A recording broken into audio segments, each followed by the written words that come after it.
Fala pessoal, beleza? Tudo bem? Aqui é o Rafael para mais um vídeo do nosso canal Notícias do Fogão. Vamos aqui reagir a mais informações sobre o Botafogo que passou pelo Peñarol e está na final da Libertadores. Tem aqui Seleção Sport TV, tá na área e muito mais.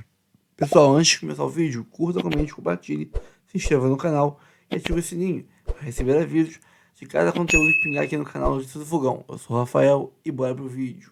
Vamos entrar no jogo do Botafogo. Vamos colocar aqui as imagens e vamos falar... Essa frase aí está viralizando, né? Está viralizando, por isso que a gente escolheu para ser manchete. Luiz Roberto, inclusive, ontem, quando terminou o jogo, na transmissão da Rede Globo, foi a primeira frase que o Luiz Roberto falou, é tempo de Botafogo. É uma música da torcida, né, e que está viralizando. E pelo que foi informado na transmissão da Globo, foi uma frase dita pelo Matheus Martins, quando foi contratado, dizendo é tempo de Botafogo, e aí a torcida parece... Estou dizendo aqui o que eu ouvi, e a torcida absorveu, e aí a partir daí criou uma... Doutor, eu vou aproveitar a sua experiência. Você estava no Maracanã na chamada grande última atuação do Mané Garrincha com a camisa do Botafogo, 3-0 no Flamengo, certo? Sim. Então vou aproveitar a sua experiência, o seu conhecimento de futebol. Dizem. Hoje você leu o texto do Douglas Seconello no GE? Não, ainda não. Então convido todos vocês a lerem. Esse é um craque. Um texto lindo e me inspirou, inclusive, a gravar o meu editorial hoje para o GE. Ele faz uma reflexão que eu vou pegar emprestada, já peguei para o GE e pego aqui para o programa, que é a seguinte. O Botafogo está na final da Libertadores, faz justiça à história do clube. Porque assim, é muito louco você olhar a importância que o Botafogo tem no futebol brasileiro. Tem uma faixa que o Botafogo estende no seu estádio, que é o clube que fez do Brasil o país do futebol. Eu sempre acrescento que, junto com o Santos... Foram os dois. O Botafogo, junto com o Santos, fizeram do Brasil o país do futebol. Não só nas primeiras conquistas do Brasil, em 58 e 62, mas na maneira de se jogar futebol, que é inspirada nos craques dos anos 50 e 60. O imaginário de jeito brasileiro de jogar bola é inspirado em Mané Garrincha, em Pelé, em Didi, Newton Santos, né? A geração mágica do bicampeonato. E o Botafogo, um clube dessa história gloriosa, um time de Garrincha, Didi, Newton Santos, Gerson, Jairzinho, Paulo César, Amarildo. Como é que esse time tinha só um campeonato brasileiro na sua história, até a unificação, depois passou a ter 2, 68 e 95, que esse time que perdeu uma Libertadores, uma semifinal de Libertadores para o Santos do Pelé em 63, não tinha um Mundial, poderia ser perfeitamente o Botafogo, campeão mundial de 63, se passasse pelo Santos e seguisse adiante. Como esse time é tão importante, tão glorioso na história, tão tradicional, que é a base da conquista de 62. Né? Eu acho que não há na história do futebol brasileiro uma importância tão forte de um clube numa conquista como o Botafogo em 62, no bicampeonato no Chile. Como esse time, essa importância não era traduzida na sala de troféus. Até porque o Botafogo, dono de 18 estaduais, ele viu o título mais importante da época, dos anos 60, desidratar no Brasil a importância, né? Aquele que era o objetivo dos clubes ali nos anos 60, até os anos 80, eu ouso dizer, hoje ele passou a ser algo secundário, algo que só atrapalha o nosso calendário. Então ver o Botafogo hoje brigar por título brasileiro, por Libertadores, é de certa forma fazer justiça na sala de troféus, porque se não ganhar esse ano, gente, como bem disse a Ana, time que está todo ano disputando, uma hora vai ganhar, né? Se não ganhar esse ano, uma hora vai ganhar.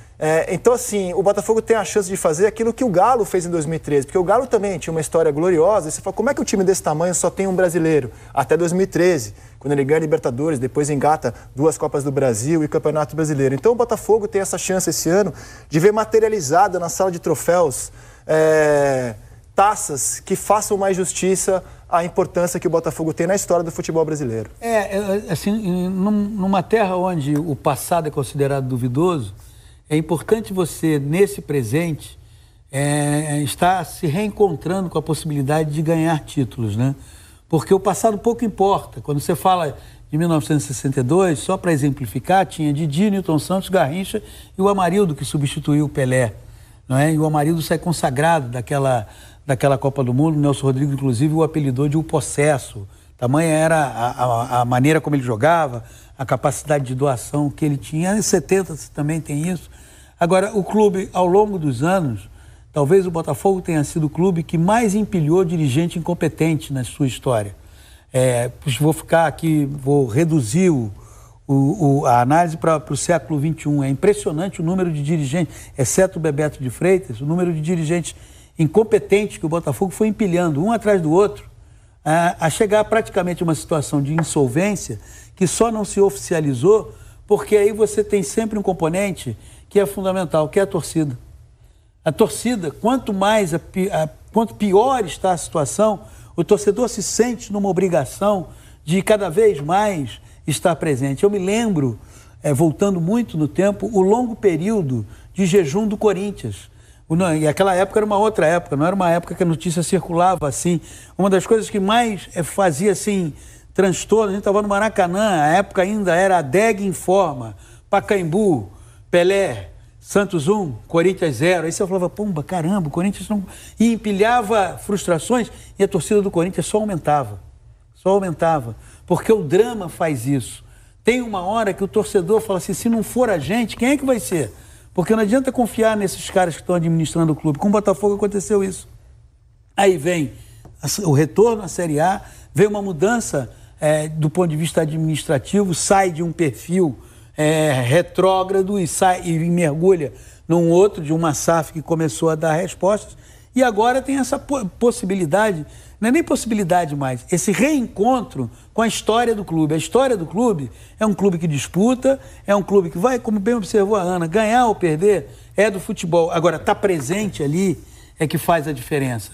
Você está disputando hoje uma Sul-Americana, uma Libertadores, você está disputando o título do Brasileiro, e você vai acumulando. Então, é tempo de Botafogo. Você imagina as novas gerações. Muitas vezes as pessoas olham e falam assim, como é que essa criança de 5 anos torce pelo Botafogo? Ela não viu nada. Como é que tem um jovem de 15 anos? Meus filhos de 3? Então, meu neto de 5. Não, é que a criança não viu nada, mas o pai não viu nada também, né? Também, entendeu? Então é assim, isso é da paixão. É de você olhar e falar, ó, tá aqui, vai cair, vai voltar e nós estamos juntos. Essa fidelidade é que ela faz isso, como fez com o Galo também. O Galo foi campeão brasileiro em 1971. Depois o Galo teve grandíssimos times. Por isso que eu vejo esse link muito parecido. O momento do Botafogo hoje é semelhante ao do Galo em 2013. Fazer Exato, justiça tem um reencontro. ao tamanho, à sua história. Agora, esse período em que o Galo não estava ali sendo protagonista em finais de Campeonato Brasileiro, de Libertadores, a torcida do Galo só cresceu.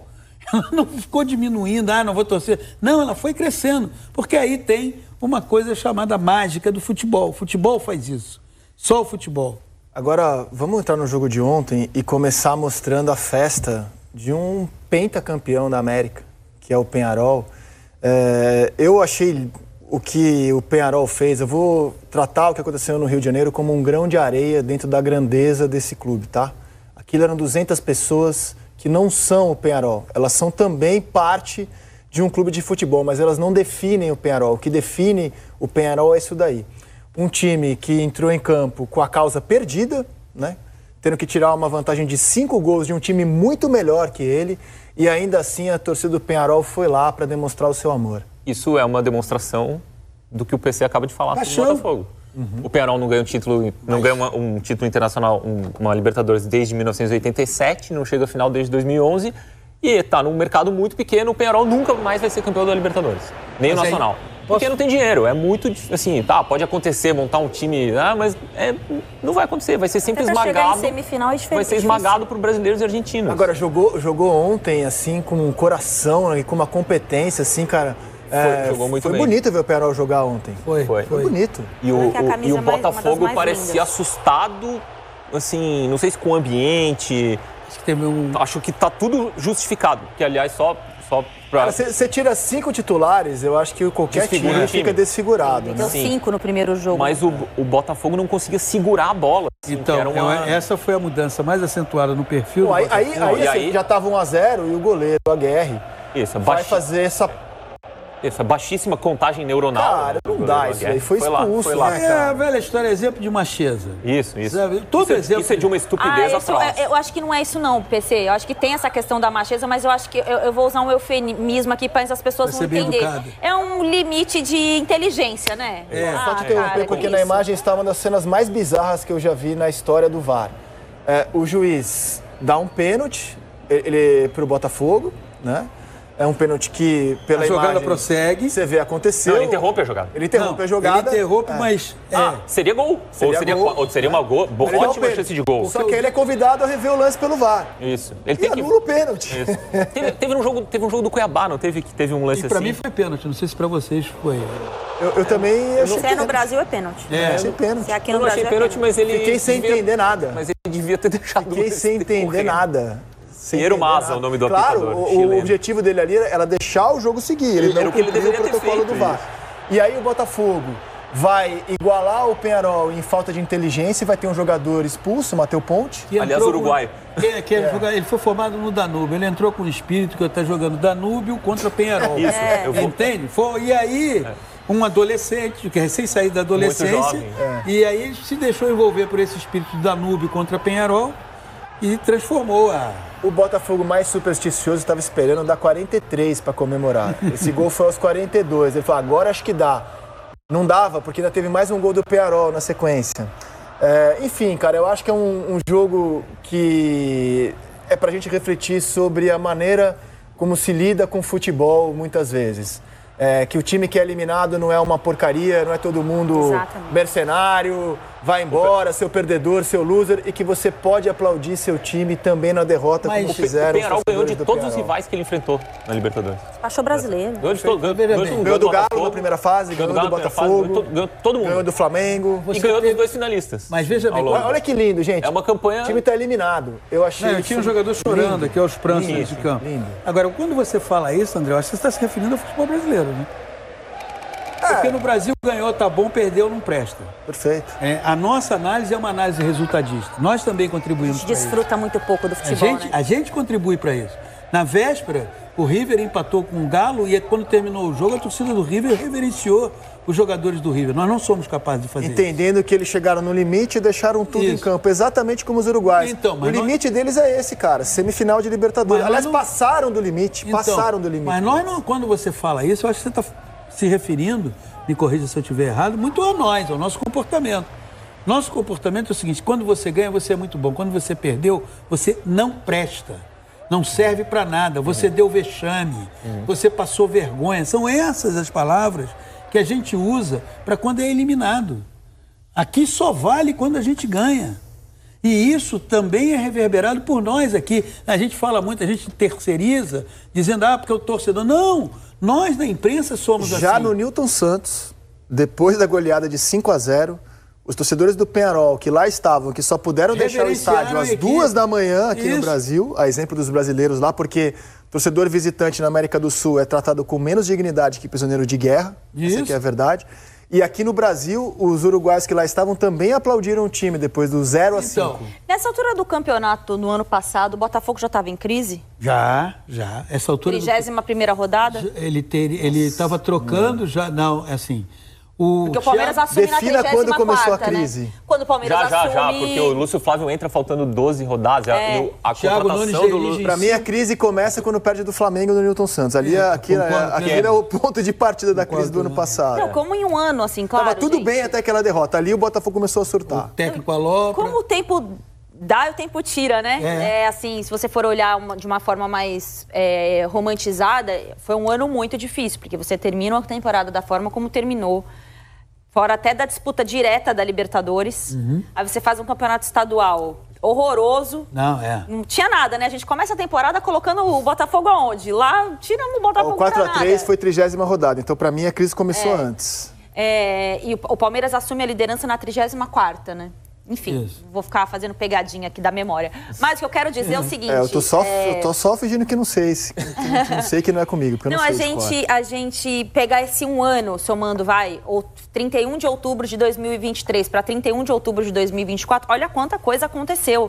Assim, aquele time que a gente viu jogar, viu perder o campeonato, ele ainda tem suor nesse time que está na final da Libertadores. Sim. Tem o Marlon Freitas personificado no jogador que falhou na temporada passada e esse ano segue sendo... E assim, ele não foi o culpado pelo Botafogo. E agora é um dos melhores jogadores. Mas todo mundo queria perseguir, ele, cara, não serve, esse cara tem que ir embora do Botafogo, não sei o quê.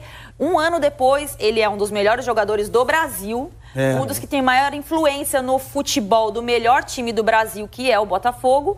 E o time, um ano depois, com várias mudanças, novo treinador, tá ali disputando uma final. Então, assim, eu acho que isso é muito legal de olhar, né? O recorte de um ano, de como você pode terminar uma temporada e você começa do zero, porque quem perde não serve pra nada. Você tem que mandar todo mundo embora. E se mandasse embora o Marlon Freitas? Como quase foi pro Corinthians. Será que o clube brasileiro teria, depois de uma derrota de 5-0, feito o que fez o Peñarol? Não. Porque nós diríamos, por exemplo... O Palmeiras fez, quando perde de 5-0 do Grêmio... Eu faço essa pergunta porque eu não tenho resposta mesmo. Eu não quero ser injusto com os brasileiros. Quando o Palmeiras perde de 5-0 em 95 do Grêmio no antigo Estádio Olímpico, o Palmeiras lotou o Allianz Parque pro jogo da volta. 6-1, né? O velho Palestra. Tava lá. Não, o Vanderlei e o Luiz Felipe. Carlos Alberto Silva. Ele tinha saído. Ali, mas eu não me recordo de outra oportunidade. Também não sei dizer se hoje. Eu tô só fazendo uma pergunta, porque a maneira como o Peñarol lidou com o 5-0, isso dividiu opiniões aqui na equipe do Seleção. Estão glamorizando o fracasso. Isso é muito de brasileiro. Eu tô da linha de que acho isso lindo, cara. Perdeu porque no Brasil, futebol não é só ganhar. No Brasil ganha só a Libertadores. No Brasil, perdeu não presta. Mas não é um conceito do torcedor apenas. É um conceito que boa parte da mídia desenvolve. Não, perdeu não serve. Perdeu é vexame, catástrofe, onde já se viu, como é que pode perder? E um outro raciocínio que a gente está desenvolvendo cada vez mais é que o clube de menor orçamento não pode ganhar do clube de maior orçamento, tratando o futebol como uma ciência exata. Como se a gente diz, olha a beleza do futebol, olha como o futebol é fascinante. Aí o clube de menor orçamento ganha do clube de maior orçamento. Não pode. Isso é uma vergonha, isso é uma catástrofe, isso é uma tragédia. E nós falamos muito sobre isso. E uma outra reflexão que eu faço aqui. O futebol, ele não é disputado numa bolha, né? Fora dos problemas da sociedade. Pelo contrário, o futebol é o puro suco da sociedade, com o que ela tem de melhor e pior. A gente viu aqui o que a América do Sul tem de melhor ao longo dessas semifinais. Olha a festa que o Galo fez no seu estádio, que o Botafogo fez, que o River fez, que o Peñarol fez. Não tem esse lugar nenhum do mundo. Essa paixão, essa festa, esse calor, não tem, só tem aqui na América do Sul. E ao mesmo tempo, olha a violência e o racismo. As nossas contradições. Exatamente, que a gente carrega junto com tudo isso. Mas é isso, o futebol ele não tem só o lado bom da sociedade, nem só o lado ruim. Ele reflete aquilo que somos como sociedade, e a América do Sul é isso, o que estamos assistindo no dia a dia do futebol. O futebol poderia ser mais enérgico quanto a isso. Poderia. Assim, eu sou um pouco radical quanto a isso. Um torcedor fez um gesto racista, todos os times daquele país têm que ser proibidos de disputar o campeonato. Aí eu acho que é radicalismo. E como é que o clube vai ser punido? Isso. O Flamengo vai ser punido porque se um torcedor do Botafogo... Sabe quando vai ter de novo outro gesto desse? O cara não atravessa a rua fora da faixa se a punição for esportiva. Mas é uma tese minha. Não, eu entendo que você pode punir o CPF. Guardadas as devidas... Não é mais coerente prender o cidadão que faz isso? Isso é secar gelo. Outro também vai fazer. Gelo. Os clubes, eu não sei se nesse nível de punição, mas eu sou a favor dos clubes serem punidos. Eu estou exagerando aqui na retórica, mas o que aconteceu na Inglaterra com os clubes ingleses, todos os clubes ingleses ficaram fora de competições europeias durante 5 anos. Mas aconteceu uma tragédia com dezenas de mortes, 63 mortes. Eu considero o racismo nosso uma tragédia. Sim, é uma tragédia. Não, claro que é uma tragédia. A questão é como lidar com ela, né? De uma forma justa também, né? Você não pode, para combater uma injustiça, provocar outra também, né? Pois é, o comedimento vai... Por exemplo, vou dar um exemplo aqui, o Palmeiras não financia caravana de organizadas, não financia organizadas desde a gestão Paulo Nobre.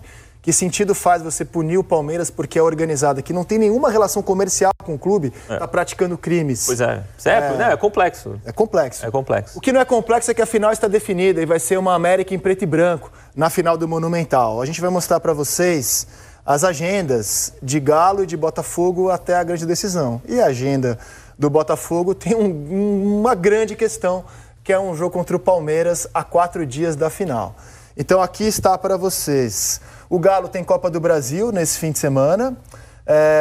Depois de 5 a 6 de novembro, o Galo pega o Atlético Goianiense.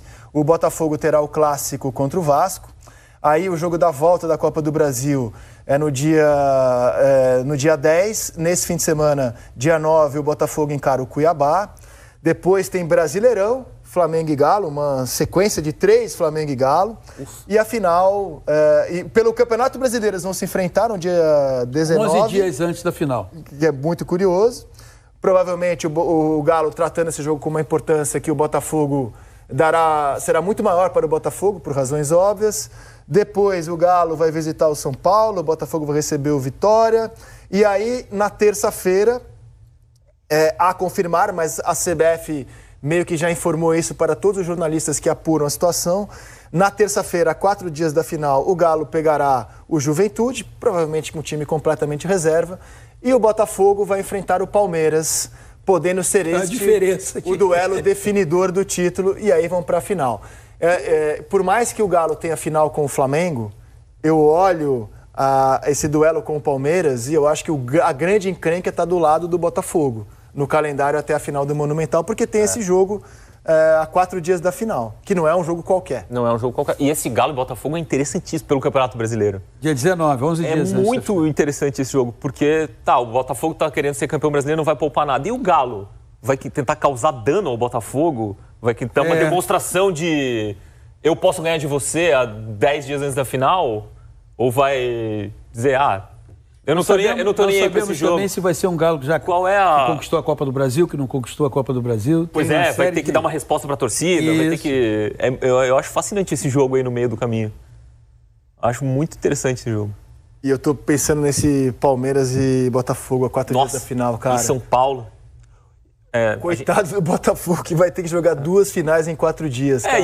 Só que os jogos do Campeonato Estadual estão lá, garantidos. Não vai mudar. Com um monte de jogo, com parando na data FIFA. Não, assim, nesse momento, com o problema já na mesa, assim, realmente eu olho o calendário e não vejo outra alternativa. Não, é o que tem. Não, agora é o que tem pra fazer. É o que tem pra fazer. Não, essa decisão é correta. E vai ser também no Allianz Parque, com o maneira. setor do estádio fechado. Porque tem show, né? Tem show do Roberto Carlos. No dia seguinte. E por causa disso, o jogo contra o Vitória vai ser no sábado anterior, e se não me engano, no Botafogo e Vitória no Newton Santos, se não me engano, tem show no Newton Santos. Botafogo vai jogar quarta. Vai ter que jogar fora da sua casa. Quarta, sábado e terça. E sábado. E sábado na final da Libertadores. Não, mas tem 3 jogos valendo o Campeonato Brasileiro antes da final da Libertadores. Eu acho que é por isso que o Arthur Jorge fala muito em ambição e o Milito do outro lado. Cara, o futebol brasileiro, se você quer ser vencedor, ele te submete a isso. Não adianta. Se você é um clube que as suas pretensões são ficar na Série A, ter uma Série A sem sobressaltos, quem sabe se classifica para uma Sul-Americana, aí você tem um andamento. E vou além.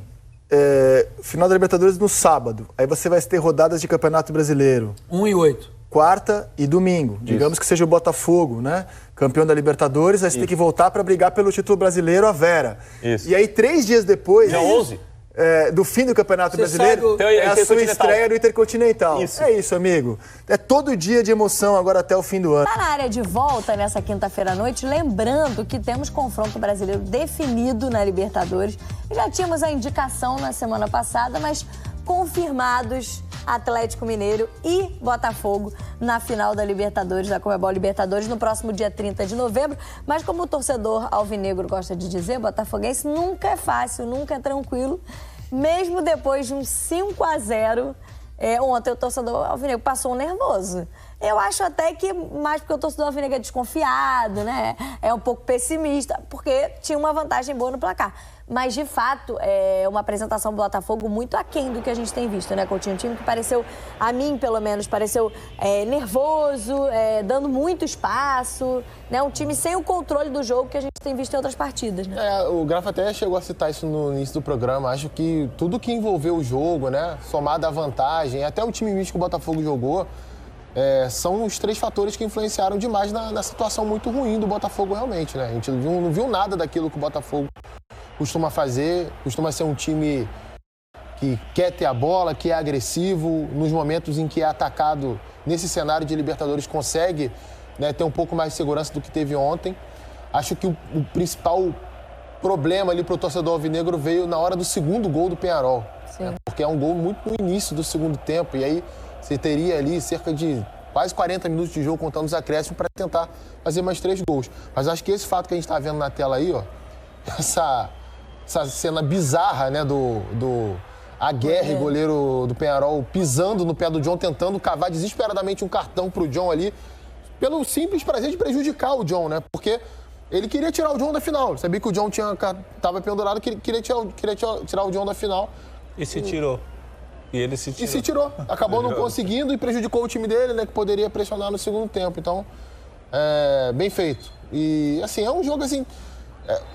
Há pouco a se falar do desempenho do Botafogo. E muito da campanha, muito do momento histórico, né? Daquilo que representa o Botafogo chegar pela primeira vez à final de uma Libertadores, depois de tanto tempo tentando. E a gente vê, né, Grafa, há uma certa apreensão também do torcedor alvinegro, além do jogo, claro, né, que acabou tomando esse contorno um pouco mais nervoso do que precisava, com 5-0 de vantagem no primeiro jogo, mas acho pela questão dos cartões, por exemplo, né, o John era o único pendurado que entrou em campo, né, mas a gente até falava durante a semana que talvez fosse bom nem levar os pendurados para o banco, porque às vezes você leva cartão no banco de reservas. E aí a gente viu tanto o Barbosa quanto o outro pendurado que estava no banco era o Igor Jesus. O Igor Jesus. Bem apreensivos, assim, não entravam nas confusões, ficavam sentadinhos ali no banco para evitar qualquer cartão. Barbosa Só chegou que aí o Barbosa acabou entrando em campo, né? Precisou entrar porque, de fato, o Matheus Ponte entra. E aí, jogador muito jovem também, sentiu muita pressão, fez 2 faltas desnecessárias, foi expulso, aí o Botafogo fica com o mesmo número de jogadores. E aí acaba o Arthur Jorge precisando do Barbosa ali para segurar, até pela experiência e tal. E o Barbosa disse depois do jogo, né? Ficou com medo de levar um cartão amarelo. No terceiro gol até admitiu que talvez pudesse ter feito uma falta, mas temeu, porque aí pensou na decisão. Então isso, claro, também tem um efeito no torcedor. Pensar, não dá amarelo pro Barbosa, porque ele tem que estar na decisão no dia 30, né? Apesar que o Botafogo tem um elenco muito robusto, né? Sim. O Adrielson, quando entra também, ele dá conta do recado, o Bastos, o próprio Barbosa. Mas, assim, foram muitas questões, né? Você chegar no estádio e seu ônibus ser apedrejado antes de um jogo, queira ou não, gera uma atenção. Claro. Por mais que você seja mais experiente, você acaba levando um pouco de tensão para o campo. E aí você toma o gol 1-0 e aquela coisa vai, o jogo vai desenrolar. Ainda bem que o jogo foi no estádio do Nacional, não foi no outro estádio. Né? Se fosse no outro estádio, ia ser, eu acho que um ambiente mais hostil ainda. Mas faltou um pouco mais de cabeça para o Botafogo ali administrar melhor essa vantagem, fazer um jogo mais tranquilo. O primeiro gol mesmo do Botafogo, você nunca ia imaginar que o cara ia dominar a bola, ia girar, o jogador do Botafogo ia correr para trás. Acho que é o Adrielson que corre para trás, né? Em vez de avançar no jogador e fechar o chute dele. Aí deu espaço para ele abrir e chutar, ou seja, foram muitas circunstâncias. O 5-0 gera um relaxamento natural. Pô, tá 5-0 para nós. Será que não é possível que nós vamos tomar 5 gols? Será que vai ser o Paris Saint-Germain e Barcelona? Não é possível. Mas acontece, assim, aí faltou essa gestão do Jorge, do Barbosa, dele entrar, de correr esse risco, do cara, por mais que tá valendo. Imagina se tá dependendo de um gol e ele tem que fazer a falta. Pô, eu não vou fazer a falta porque eu vou perder a final. Imagina isso daí, como é que é, como é que é gerir isso depois, como é que é administrar isso depois. Mas estava tranquilo pro Botafogo, assim, em termos de resultado. O Bastos tinha tomado o cartão amarelo, acho que no segundo tempo há esse temor, né, de ficar com um jogador a menos. E aí ele substitui o Bastos, bota o Barbosa para recompor um pouco mais. Quando o Matheus Ponte entra, acaba expulso, ele precisa de mais um zagueiro, né? Ele entende que o Botafogo acabou ficando muito exposto ali. E aí o Barbosa, ainda bem que deu tudo certo, né? Não levou o segundo cartão amarelo, tá na decisão, mas tudo isso, e acho que importante o que o Grafa lembra, né? Não citei isso, mas é muito importante a questão da violência toda envolvendo o pré-jogo. Obviamente tem uma influência enorme nos jogadores, né? A gente está falando de uma hostilidade que já vinha de alguns dias, inclusive com o Peñarol tentando evitar que a torcida do Botafogo fosse ao estádio. Aí a Conmebol decide tardiamente, mas decide ainda a tempo a mudança de estádio, então isso já mexe na logística, né? Já mexe muita coisa, mudar um estádio de 24 horas antes do jogo, foi 24 Exato, horas. Ontem à noite. E aí você... Ontem à noite, não, perdão, na terça-feira à noite, né? E aí ontem foi o jogo. E aí tem a mudança de logística, a violência envolvendo os torcedores que estavam em Montevidéu. A gente ouviu casos, né, de torcedores que foram hostilizados na cidade, agredidos, enfim. Toda essa atmosfera hostil. Aí você chega no estádio, o ônibus é apedrejado, você teme pela sua segurança para chegar no jogo. E tudo que envolveu justamente... Esse time do Botafogo e a torcida do Botafogo que estava em Montevidéu para essa partida. Não sei se você reparou, Grafa também, quando o Botafogo estava comemorando depois do jogo, alguns pessoas ali de comissão técnica, seguranças, tensos, olhando para o outro lado do campo para ver o que estava acontecendo, né? Porque existe um histórico do Peñarol recente de... Invasão. O Palmeiras foi jogar lá em 2017, se eu não estou enganado, venceu o jogo por 3-2 e depois do jogo os caras foram para cima do Felipe Melo. Né? Juntaram, entrou o torcedor dentro de campo, a torcida tentou pegar a torcida do Palmeiras do lado, não foi no Centenário, foi no Campeão del Siglo. E lá atrás, em 99, contra o Flamengo, tinha acontecido também, de Gandula aí para juntar jogador do Flamengo, time de futsal. Então, era nítido isso. Até a segurança mais reforçada, né? Eram muitos seguranças do Botafogo ali, olhando para o outro lado, alguns jogadores olhando também para ver o que estava acontecendo ali, o que ia acontecer. Então, assim, se você acaba o jogo, você está preocupado com isso, com a bola rolando, cara, em algum momento da tua cabeça ali, o subconsciente está pensando o que pode acontecer caso algo não saia da forma que os caras estão imaginando. Estou dizendo que é medo, que perdeu o jogo por causa disso, mas isso atrapalha, cara, isso tira a concentração do jogador. Imagina você indo pro jogo e tá preocupado com a sua sobrevivência, né? Porque o ônibus está sendo apedrejado, você não sabe se vai chegar no estádio. E aí depois você volta a sua mente ali para um jogo decisivo. Tanto é que os jogadores do Botafogo, eles descem um pouco mais cedo para a cabine do vestiário. Eles não ficam tanto tempo ali. Eles poderiam ficar mais tempo ali festejando com o torcedor, que o torcedor do Botafogo ficou dentro do estádio, né? Esperou a saída do torcedor 2 horas da manhã. Do Peñarol. Poderia ficar ali celebrando, mas não podia, porque havia essa expectativa, havia essa preocupação de acontecer algo. Agora, certamente, se fosse no estádio do Peñarol, teríamos tido alguma coisa mais grave ao final do jogo, sim. E atentado também ao ônibus de torcedores, né? Não só ao ônibus dos jogadores, como também dos torcedores do Botafogo a caminho ontem do Estádio Centenário. E aí o Botafogo conseguiu a classificação com tudo isso, né? Veio o resultado que precisava, tá na decisão da Libertadores, final inédita de Conmebol Libertadores para o Botafogo. E aí, claro, teve festa ontem da torcida do Botafogo que se reuniu para assistir a partida em General Severiano, né? Foi o jeito, já que a decisão era lá da vaga, ó. Milhares de torcedores do Botafogo ontem em General Severiano comemorando junto, acompanhando e comemorando juntos. E hoje também no desembarque do time, o Botafogo foi recebido, claro, no Rio de Janeiro, com muita festa pela sua torcida, que está vivendo um momento histórico, né? O torcedor do Botafogo sabe que é um momento histórico para o time, é uma decisão inédita de Libertadores e um confronto brasileiro. Vai enfrentar o Atlético Mineiro. Esse ontem, Arthur Jorge estava tenso também, estava preocupado com o time ali à beira do campo, mas aliviado, sabe que está na história do Botafogo também. O técnico Arthur Jorge, que temporada, que ano do Botafogo, que ainda é o líder do Campeonato Brasileiro, pode ser campeão brasileiro também. Claro, muita festa dos torcedores aí com os jogadores alvinegros, lembrando que a decisão no dia 30 de novembro é lá em Buenos Aires, no Monumental de Nunes. E aí tem uma outra observação, porque esse time do Botafogo vai disputar essa final da Libertadores, que hoje é um foco importante, mas o Brasileirão também. E o vice-líder tem confronto direto contra o Botafogo. Teremos o Botafogo e Palmeiras. Esse jogo seria, a princípio, no dia 1º de dezembro, né, no domingo. Palmeiras e Botafogo, né?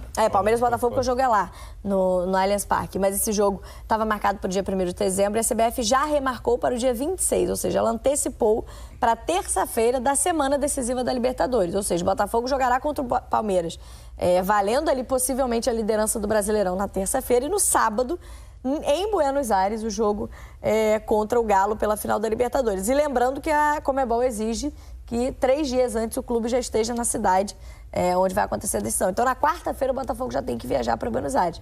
Na terça, joga contra o Palmeiras, na quarta, viaja para Buenos Aires. Provavelmente já vai de São Paulo, né? Já vai de São Paulo, esse é o planejamento, mas a gente viu a notícia do GE. Globo. Nesse momento, não quer atrito com a CBF, vai aceitar o jogo na terça-feira, até porque entende que nesse momento não há mais datas no calendário para esse jogo. A gente tem os próximos jogos do Botafogo, de fato, né? A gente mostrou há poucos confrontos do Flamengo, a gente tem essas rodadas agora de Campeonato Brasileiro, incluindo meio de semana. Então, realmente, o nosso calendário tem pouquíssimo espaço. Essa data não teria jogo, né? Nessa data não teria jogo, 26. Não, é uma a rodada seria no final de semana. Aí teria mas vai impactar em outros 2 jogos do Botafogo, que por conta da diferença de datas, contra o Vitória, por exemplo, que esse jogo o Botafogo mandaria no Newton Santos, tem um show marcado. Vai ter que mudar o local da partida, que provavelmente esse jogo vai cair no sábado, que não tem possibilidade de usar o Newton Santos. Enfim, é mais um problema aí pro Botafogo administrar, mas tem muita coisa boa para administrar também, além desse problema de estádio. Botafogo e Vasco no dia 5, clássico, depois joga contra o Cuiabá em casa. O confronto do dia 20 contra o Atlético Mineiro, esse pelo Campeonato Brasileiro, né? 10 dias antes né, da grande decisão da Libertadores. Pega o Vitória em casa, enfrenta o Palmeiras fora de casa. Aí, ó, tá vendo, Grafo? O jogo contra o Vitória passa pro dia 23 de novembro. Não pode ser no domingo, porque o outro jogo é na terça-feira. E aí, no sábado, tem show no Newton Santos. Então, esse jogo vai ser no Maracanã ou em São Januário. Essa prévia aí, Galo e Botafogo, dia 20. Vai ser um jogaço, hein? Aí, no dia 30, claro, a decisão da Libertadores. Penúltima rodada fora de casa contra o Inter. E termina o Brasileirão em casa contra o São Paulo no dia 8 de dezembro. Então, dependendo do que acontecer, Internacional e os 2 últimos jogos também pro Botafogo Dificílimo já grave. Se chegar nas últimas rodadas, né, brigando pelo título. Dependendo do que acontecer, São Paulo e Internacional brigando por Libertadores. Sim. Vão ser bons confrontos. Os próximos confrontos de Campeonato Brasileiro serão interessantíssimos, ainda mais porque o Botafogo é o líder do campeonato, pode estar brigando aí com o Palmeiras e até com Fortaleza, porque pode encostar. Enfim, são 7 rodadas ainda para o final do campeonato, então muita coisa para acontecer. No Campeonato Brasileiro teremos ainda ótimos jogos e ótimos confrontos. Atlético Mineiro e Botafogo, talvez o Milito possa colocar força máxima para fazer Sim, deve Dá uma botar. testada. Porque já vai ter passado os 2 jogos da Copa do Brasil. 10 dias depois do segundo jogo da Copa do Brasil. A segunda final é dia 10 de novembro e o jogo entre eles é dia 20. Certamente o Milito vai colocar um Atlético mais robusto depois das finais da Copa do Brasil, incluindo esse jogo contra o Botafogo, ou seja, não tá fácil a vida do Botafogo no Campeonato Brasileiro, não. Rapaziada, Botafogo e Galo na final da Libertadores foi definido agora com essa derrota do Botafogo de 3-1, mas como ganhou de 5-0 no primeiro jogo, está na final. Eu falei na semana passada, né, que Galo e Botafogo estariam na final. Teria que acontecer uma hecatombe para isso não ser a lógica, né? E eu vou falar um pouquinho, eu acabei de sair do Flow Esporte Clube, a gente assistiu o jogo do Botafogo lá. E o jogo do Botafogo, galera, foi um jogo bem tenso, né? Marcado por situações extracampo complicadas, mudança de local do jogo e tudo. Mas ali, na bola, o que a gente viu foi algo... Eu vou dizer que eu esperava que o Botafogo tomasse 3 gols, perdesse 3-1 pro Peñarol, não esperava. Mas eu esperava um Botafogo muito mais cauteloso, porque o Botafogo tem a ambição de ganhar a Libertadores e o Campeonato Brasileiro. E é claro que o Botafogo foi pra lá com o time mais fraco, muito mais fraco do que o time que normalmente vai. Não só isso, pra mim os jogadores claramente estavam jogando segurando a onda, porque ninguém quer ficar de fora da final e o Botafogo não pode perder ninguém pra essa final. Foi uma vantagem muito elástica, galera, foi 5-0. E o Peñarol é um time que deve em questões técnicas, né? O Flamengo foi eliminado por esse mesmo Peñarol, sim, vamos lembrar disso. Mas é óbvio que o Botafogo é um time muito superior ao Peñarol e fez 5-0 em casa. Então, perder, vou dizer o que eu acho, que eu falei isso lá. Antes do jogo, eu achei que o Botafogo ainda ganha esse jogo. De tão melhor que o Botafogo reserva, tão melhor que o Botafogo reserva em relação ao Peñarol, na minha opinião. Mas o Botafogo entrou com uma postura realmente de simplesmente segurar a onda. E eles conseguiram, galera. Conseguiram. O objetivo era a classificação para a final e eles conseguiram. Tomou 3 gols, teve confusão, jogador expulso, um monte de coisa. Jogo bem Libertadores da América mesmo. Mas o Botafogo fez o que tinha que fazer e foi pra final. O Botafogo sofreu, galera. Todas as outras fases também. Vamos lembrar que sofreu contra o Palmeiras, sofreu contra o São Paulo. Então, assim, não é uma coisa fácil, né? E o Galo tem que ficar muito de olho nesse jogo, porque o Botafogo tem suas fraquezas fora de casa. E você consegue explorá-las. Claro que esse jogo específico foi um time muito mexido, sim. Mas o jogo contra o Palmeiras, fora de casa, o jogo contra o São Paulo, fora de casa, são jogos que a galera do Galo tem que dar uma olhada. Mas o Botafogo tá aí na final da Libertadores e também é líder do Campeonato Brasileiro. Tem total condição de ganhar o Campeonato Brasileiro também. Seria uma temporada histórica pro Botafogo. Eu acredito que o único time que fez isso foi o Flamengo, do Jorge Jesus, de 2019. Né? Não sei, nos tempos modernos, pelos pontos corridos, eu acho que não existiu isso. E mostra, né, que, obviamente, todo o dinheiro do John Textor fez uma brutal diferença nesse time, isso a gente sabe, as contratações foram absurdas, Luiz Henrique, Almada, Matemática, o time é muito forte, igual Jesus, isso aqui. Claro, mas tem que se destacar também o trabalho do Arthur Jorge, né, porque observando o Flamengo, né, que a gente é flamenguista aqui, então a gente observa isso, que não adianta você ter só o time bom se você não souber pilotar ele, e o Arthur Jorge faz um trabalho impecável esse ano com o time do Botafogo. Não só isso, mas o scouting do Botafogo é muito bom, né, galera? Como é que ninguém nunca tinha visto o tal do Igor Jesus? E o Botafogo vai lá e acha o cara. Então o scout do Botafogo é muito bom. Então, claro que você alia uma quantidade de dinheiro absurda que o John Textor botou no time, mais um departamento de futebol profissional, um ótimo técnico, e você gera os resultados. Do outro lado, a gente teve o Galo contra o River, né? E o Galo tinha uma missão um pouco mais difícil, pra mim não muito mais difícil, porque ganhou de 3-0 do River em casa. E o River é um time... Esse time do River não é bom, galera. Não é bom, tá? Não é bom. O River, se eu não me engano... Deixa eu só conferir aqui no SofaScore, mas eu vou pegar as informações pra você. Ó, as estatísticas presta atenção, 67% de posse de bola. O Galo foi pra Argentina pra também segurar a onda. Vamos segurar o ímpeto do Inter. Do River. A gente só não pode tomar uma goleada que tá suave. E fizeram um ótimo trabalho. Mas olha isso aqui. Foi 67% de posse de bola pro River. 35 finalizações. 35. O Galo teve 5. Quase fez gol. 20 escanteios. 35 finalizações, 20 escanteios. O Galo teve um escanteio, tá? Tá aqui, ó, dentro da área. Dentro da área. Foram 18 chutes pro gol. Não no gol, mas, né, finalizações. E 17 chutes fora da área. Como que um time faz tudo isso e não consegue fazer um gol sequer? Você vê que a questão técnica pesou muito. Porque tu pega, galera, qualquer time do Campeonato Brasileiro meia boca, tá? Time médio do Campeonato Brasileiro, que tá aí fazendo uma campanha média, que faz 35 finalizações em você, ele vai fazer um gol. E o River não conseguiu. Então, quando teve o jogo lá em Minas, quando tava 1-0 pro Galo, eu falei, Galo está na final. Esse time do River é fraco. E realmente é. E o Galo fez um ótimo trabalho de controlar o jogo, segurar a onda, jogadores experientes e tal, e vai pra final com o Botafogo. Agora, essa final contra o Botafogo e Galo, né? Essa grande final, mais uma final brasileira, mostrando a nossa hegemonia absoluta nesse continente, né? O quarto ano seguido com o final que tem um Carioca. Flamengo 2 vezes seguido, Fluminense e Botafogo, né? E eu acho, na minha opinião, que o Botafogo tem um time melhor, tem um time mais bem organizado, tá? Tem um técnico melhor também. Só que o Galo é um time, na minha opinião, tá? Mais experiente, com jogadores mais decisivos, e que pra mim o melhor jogador está no Galo, que é o Hulk, certo? E como é uma final única, eu acho que vai ser um baita jogo, eu acho que tá muito, muito, muito equilibrado essa final, tá? Eu acho que vai dar Galo, mas é só um palpite, whatever. Eu acho que a chance é muito equilibrada pros dois lados, tá? E vai ser uma grande final, mais uma grande final entre brasileiros, e tomara que a gente consiga aí. Eu vou ver, a gente tá vendo se a gente vai conseguir na Argentina ver esse jogo de lá, mas vamos ver.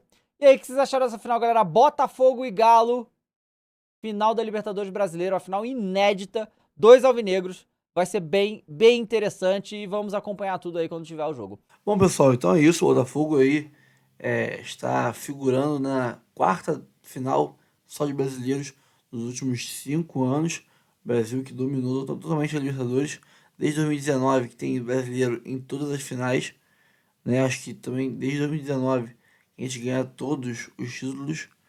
Então vai ser complicado. Vai ser complicado para os times de fora do Brasil voltarem a ter alguma chance de ganhar a Libertadores, tendo em vista aí que os brasileiros viraram SAF, estão cheios de dinheiro, os que são SAF e os que não são, alguns também cheios da grana, e a diferença física e técnica e econômica é muito, muito grande. Pessoal, eu fico por aqui, espero que tenham curtido o conteúdo, curta, comente, compartilhe, se inscreva no canal, ative o sininho para receber avisos de cada conteúdo que pingar aqui no canal. Notícia do Fogão, eu sou o Rafael, fico por aqui e até o próximo vídeo.